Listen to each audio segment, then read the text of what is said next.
parte do Haiti, aí a gente foi pra missão e aí começou um pouco da minha história com a arte, né? Porque quando a gente foi pra lá, a gente tinha um tradutor lá no Haiti. Algumas pessoas falam português um pouquinho, mas é uma mistura de línguas, né? Então, eles falam francês, falam crioulo e algumas pessoas falam um pouquinho de português. E eu sempre gostei de arte, né? Mesmo quando criança, assim, mas não seguia essa profissão. Eu seguia a área de publicidade, que era um pouco mais a ver, a parte de criação e publicidade, que era um pouco mais a ver com arte. Então, essa era a minha carreira, né? E aí, quando a gente foi pro Haiti, Deus começou a tocar muito no meu coração sobre o poder da arte sem usar palavras. Que quando você vê um quadro, você não precisa saber o que está escrito, você não precisa ter nada escrito. Você assiste, você vê, né? E você já começa a ter sensações, né? Sentimentos, você sente alguma coisa, ou não, mesmo sem entender. Então, nessa época, Deus começou a falar muito assim que a arte não tem fronteiras de línguas. Como a gente teve essa experiência que às vezes a gente não conseguia se comunicar, né? Eu ainda falo um pouco de inglês, assim, então inglês é universal, né? Mesmo lá não sendo a língua deles. Mas tem muitas pessoas que não conseguiam. Meu pastor mesmo, agora ele tá... Se o pastor Gilberto estiver assistindo hoje, ele está craque no inglês. Fez inglês, aprendeu, mas na época... ele falava isso, era a dificuldade de você evangelizar alguém, por exemplo, numa missão, e você não sabe falar a língua da pessoa, né? Você não consegue se comunicar. Pastor Giba. Pastor Giba, não, é verdade, ele é um... Tá gostando? Não, agora eu vou fazer... como que tá gostando em inglês? Vou fazer um elogio público ao meu pastor, porque ele tinha esse problema, né? Eu não sei falar inglês, e tinha essa limitação, e ele se empenhou, depois de adulto, né, que a gente fala... Quando é criança, você aprende mais rápido, né? E ele falou, não, eu vou conseguir aprender, e ele se dedicou, e hoje ele esbanja inglês por aí. Então, é uma lição, né? Porque às vezes a gente só fala assim, não sei falar, e nem tenta, né? Então ele se empenhou, e hoje ele pode ir para as missões sem precisar da tradutora. Glória a Deus. Ele com algumas traduções. E aí Deus começou a tocar no meu coração essa questão da arte, que a arte você pode ir para qualquer lugar, evangelizar alguém através da arte sem precisar usar palavras. E aí comecei assim não sei se quer falar, mas eu já vou entrar no assunto. O microfone é seu. Fica à vontade. Aí eu comecei, eu já tinha uma agência, né, trabalhava com publicidade, e eu comecei a fazer por hobby, assim, alguns versículos ilustrados, né? Comecei a ilustrar algumas coisas, não tinha feito curso, nada, assim, já tinha feito quando era criança, mas não tinha nunca feito nada profissionalmente, né? E aí tava passando numa fase meio ruim, assim, na sociedade da agência, e eu comecei, Deus, queria fazer uma coisa só nossa, assim, eu e você, né? Fosse o dono, sua sócia e fosse isso. E aí um dia eu senti, assim, no meu coração, de escreva a visão em placas. Eu sabia que tinha na Bíblia, né? Graças a Deus que a gente tem o Google para pesquisar, né? Porque se a gente não tivesse, pesquisei e era Abacuque 2:2, escreva a visão em placas para que veja até quem passa correndo. E aí eu comecei a fazer isso, comecei a fazer primeiro uns letters lá no computador mesmo, umas artes de versículos para quadros. Então o nome da aba, na verdade, era aba pôster, porque eu comecei fazendo pôster. E aí eu comecei a fazer aquarela de alguns desenhos que representavam alguns versículos bíblicos. E aí começou. Aí no mesmo dia eu fiz um login lá da aba e já comecei a pôr na internet, já criei o perfil. Esse ano aqui fazem 10 anos, agora em julho fazem 10 anos que eu criei esse perfil aí da aba, né? E comecei a fazer isso, assim, comecei a ilustrar. Chegava nas pessoas e falava, qual é o seu versículo? Qual o versículo que marca seu coração? Aí a pessoa falava, e ela fazia uma arte, um desenho, presenteava as pessoas e tal.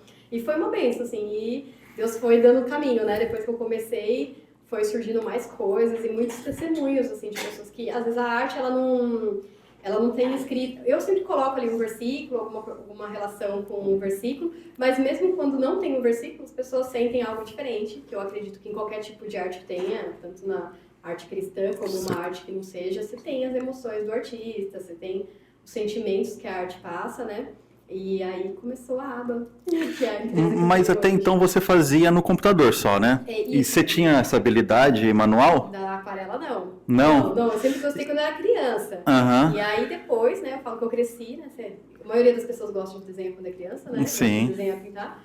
E depois eu cresci e aí eu não fiz mais nada. E eu comecei a fazer autodidata mesmo. Comecei a fazer... Eu gostava, assim, de umas referências na internet que eu gostava de aquarela, tal. Comprei lá um estojinho de aquarela e comecei a fazer, Mas nunca assim... tinha pintado? Não, nunca tinha pintado. Mas se interessava? Eu gostava, assim, mas eu não fazia, porque não tinha tempo. Não, né? mas assim, como hobby, assim, você... Não fazia, nem como hobby. Aí nessa fase eu comecei a fazer como hobby, paralelo à agência, né? Que era um escape também do digital, porque como eu trabalhava muito com computador, Às vezes você não quer mais ficar tanto no computador, não começar a pintar para tirar um pouco dessa área digital. E aí eu comecei a fazer como hobby nesse período, né? Mas aí já como aba, já fazendo com versículos, eu já estava na igreja há um tempinho, uns 2, 3 anos.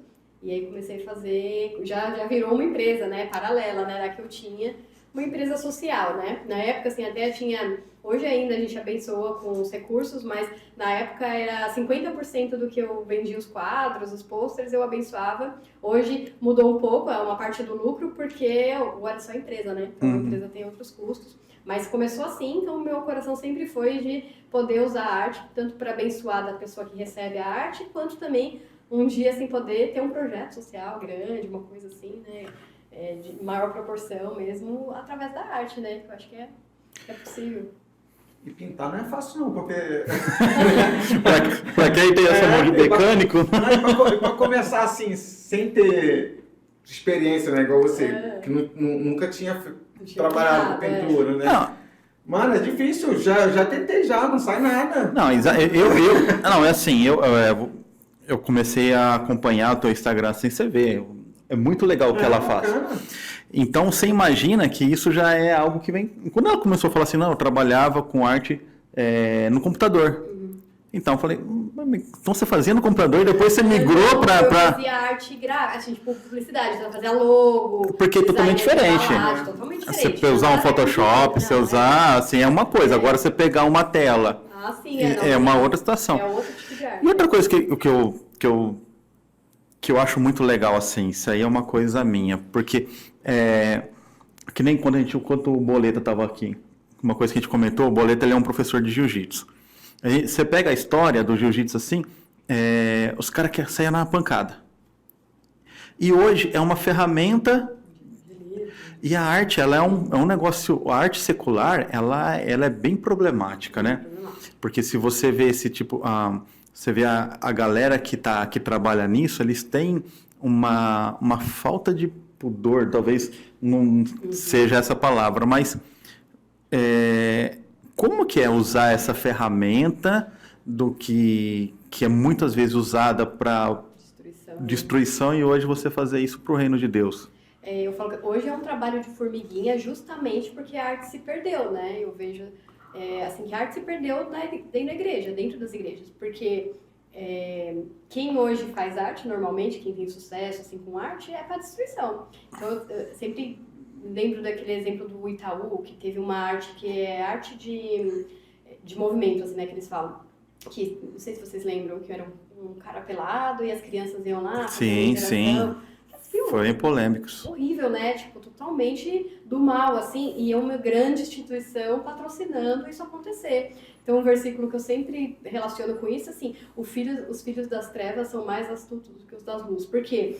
Os artistas que são do mundo, assim, que estão para a destruição, estão chegando em lugares, em empresas, em poder, assim, de comunicação, que os filhos da luz não estão. Então, assim, a gente abriu mão disso, porque não tem isso muito, assim, valorizado dentro da igreja. Na música ainda tem, né? Porque entra no meio de arte, né? A música, um pouquinho teatro, né? Que agora tem algumas frentes grandes, tipo Giovanni Cini, né? São maiores, assim. Mas na artes plásticas, você não vê, né? Na verdade, eles estão ocupando um espaço que a gente deixou de ocupar. Deixou de ocupar, é isso aí. A gente foi abrindo mão, tem até... Não vou lembrar agora o autor, mas que fala dos 7 montes, né? Que assim, são áreas do governo de tudo, né? Das artes, da política, da religião, enfim. São os montes, né? São os pontos principais. E o da arte, a gente abandonou. A igreja não tinha muito. Assim, a história da arte mesmo, a arte começou dentro das igrejas, né? É isso que eu ia falar. A história de arte, assim, começou com os pintores pintando para as igrejas. Isso sim, falando de história da arte mesmo, quando a arte começou. Sim. E só que depois foi se perdendo isso. Então, hoje ficou assim, quem é artista cristão contra uma grande resistência, porque isso não é o natural, né? Não é o normal. E pra mim também começou, assim, muito essa ideia de fazer a arte que eu faço, porque eu fui lá na Conde de Sarzetas, já ouviu falar? Em São Paulo, que é uma rua de... Perto da Liberdade ali. Evangélicos e tal. E é sempre aqueles quadros de uns pássaros, assim, umas montanhas. É chato. Ah, eu vou falando de novo, igual o Data Show, né? Igual o Data Show da igreja. Uma Bíblia aberta. É, No assim, Sol 23 com uma vela. isso aí que eu tô falando. E era esse tipo de arte que você via. E aí, mas aí a relação que eu falo, você não lembra, não sei se vocês são, você falou que era, né, desde berço, assim, cristão e tal. Você lembra de algum quadro que tinha na sua casa, na casa da sua avó, você lembra? Bíblia aberta. Bíblia aberta, você lembra de alguma coisa, mesmo que não seja na igreja? Você isso. lembra, você tem uma, a gente, e eu não lembro nem mal que eu almocei agora, mas eu lembro de quadros que tinham na minha casa. Então você vê como que é o poder da arte de gravar na nossa mente, mas a gente não via coisa assim moderna, hoje assim, do jeito que tá, né, tudo evoluiu, mas a arte cristã não evoluiu. Então você via isso, os quadros de antigamente. Então quando eu comecei, as minhas artes são bem diferentes, se você não sabe que é cristão, você não vai saber que é cristão. Né? Então é diferente trazer essa modernidade que deixou de existir. Então quando eu fui, eu falei, não, eu queria fazer umas artes, ter uns quadros cristãos na minha casa, mas umas coisas legais, assim, modernas e tal. Então esse foi um incentivo também, assim, de começar. Mas hoje, assim, tem gente, até hoje, que chega no Instagram e fala, nunca tinha ouvido falar de arte cristã, que tinha essa diferença. E por outro lado, tem, esses dias foi um rapaz no meu escritório e ele falou assim, eu quero trocar um quadro que tem na minha casa, um quadro de Monet, bem famoso, assim, Monet, né, bem famoso e tal, que é o Céu Estrelado. Não sei se você sabe qual que é, mas é um quadro bem famoso. E aí eu falei pra ele, mas você sabe a história desse quadro? Daí ele falou, não, sei que é famoso, né?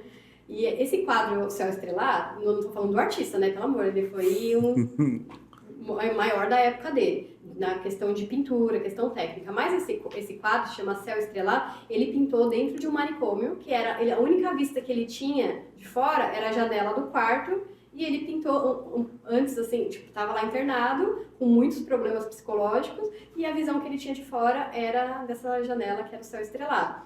Imagina isso assim, é real, né? É uma história real, não é uma ficção.